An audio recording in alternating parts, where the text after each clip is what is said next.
Good evening all. Welcome to HTML tutorial series.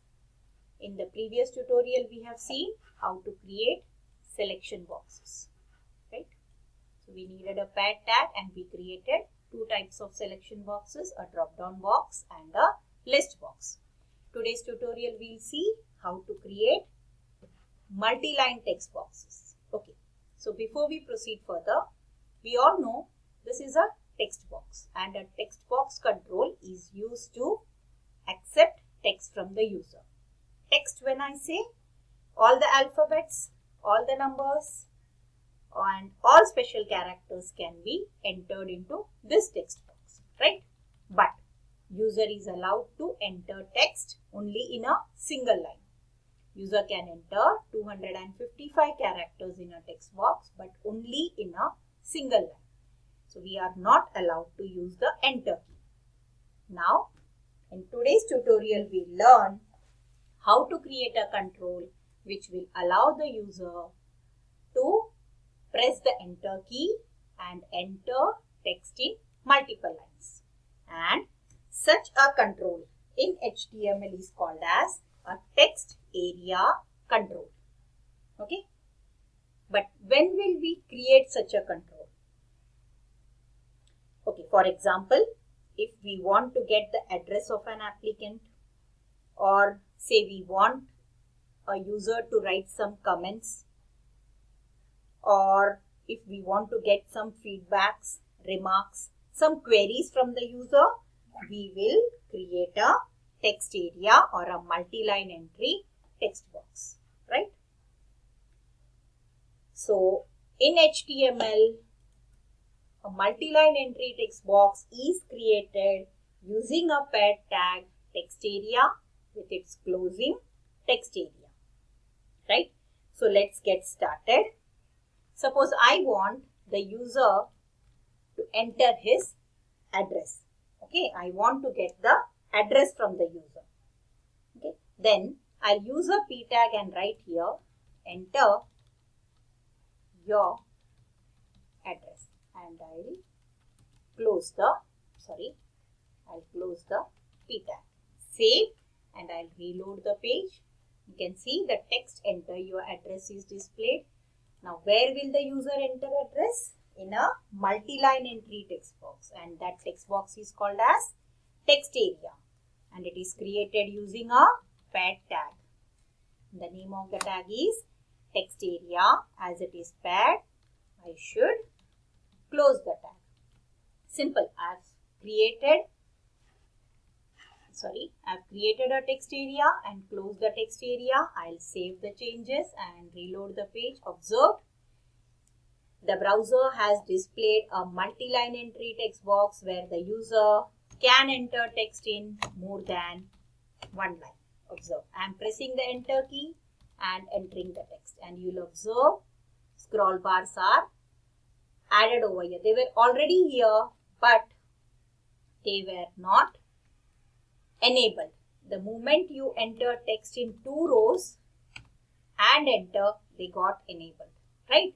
That means by default, this text area box will display 2 rows and it will display 20 columns. Okay, so I was talking about the dimensions of the text area box, or I'll say the size of the text area box. So I was talking about the height and the width of the text area box, right? So height means rows and width means columns. Now let us learn the attributes of this text area tag. Okay. We all know every control should be named. So first I'll name this control using the same camel case notation.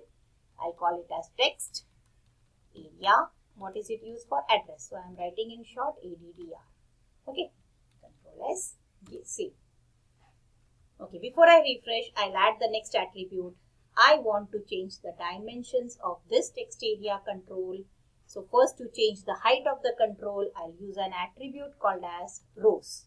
Okay.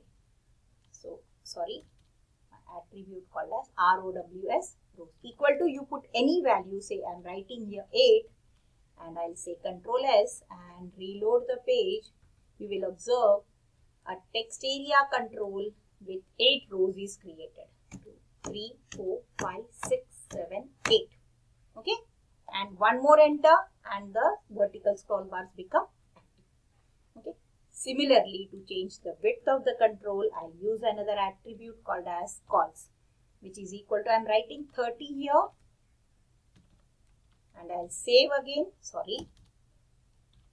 I'll save and reload the page. We'll observe 8 rows and 30 columns. Okay.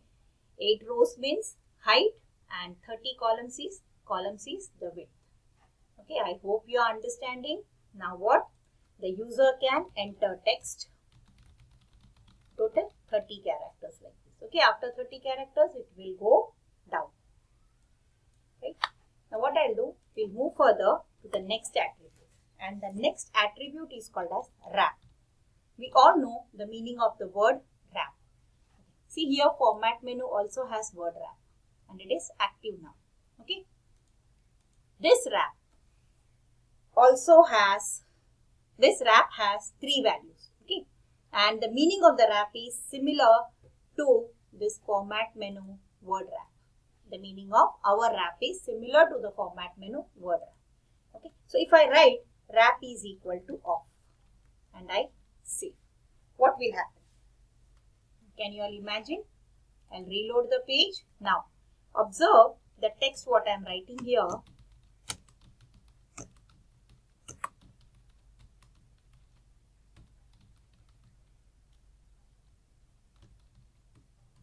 The text what I am writing here, everything, all the text is wrapped to a single line, right? So when I say wrap is equal to off, what will it do?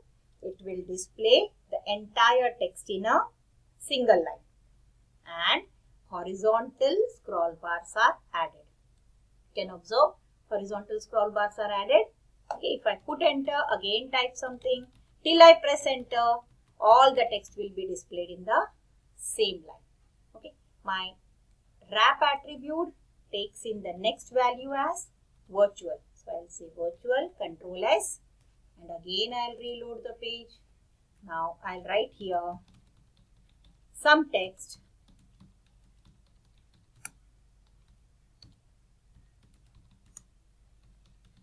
What is happening? See, I'm writing text. What happened now? If I say wrap is equal to virtual, okay, what it will do? If the text what we are writing here does not fit into 30 columns. Why I mentioned 30? Because here I have used calls is equal to 30. So if the text is not fitting into the 30 columns, it will be pushed down in a new line. Okay. Wrap is equal to virtual will push the text to a new line if it is not fitting into the mentioned width or the calls. Right? Next we will use the last attribute here called as physical. The last value for the wrap attribute called as physical. I have typed physical, Control S and reload the page. Now, physical will do what? Okay. If you want, whatever you type in the text area box, say I type B4Y5, I write ABCD colony, put a comma, I write HGFD building, I put a comma, then I put 3 spaces, then I write XYZ area, okay, I put 2 enters, then I write Maharashtra, then I put an enter, I write pin 401,501, okay. So what have I done? I have put many extra spaces here, I have put extra enters here. Now if I say wrap is equal to physical, the text written in the text area box, this complete, whatever is written here is called as value, right? So whatever is written in the text area box will be sent as it is for processing. That means if you want the value or if you want the data written in the text area box to be sent as it is for processing, as it is means with all spaces, with all enters, or whatever we have typed exactly as it is, then use wrap is equal to physical, and it means exactly word wrap. Okay, that means all the formatting what we have done here, exactly in that manner it will be sent for processing. Okay, I hope this is clear. Now, you have observed text area is a pad tag, and usually between a pad tag we have some text, but we have not written anything here. So what happens if I save and refresh? By default the text area box is blank. Now observe, if I write here, place your address here, and I say Ctrl S and reload. What happened? The text what is written between the text area tag will be displayed as it is in the browser window. Okay, in the text area control. So I can overwrite this, or you can delete this and write some other text. Clear? Okay. I hope the text area control is clear. In the next tutorial we are going to learn the submit button and the reset button, and we'll see how to submit the form data. A very important tutorial will be coming up. Okay, so I'll stop here, save and reload the page. Okay.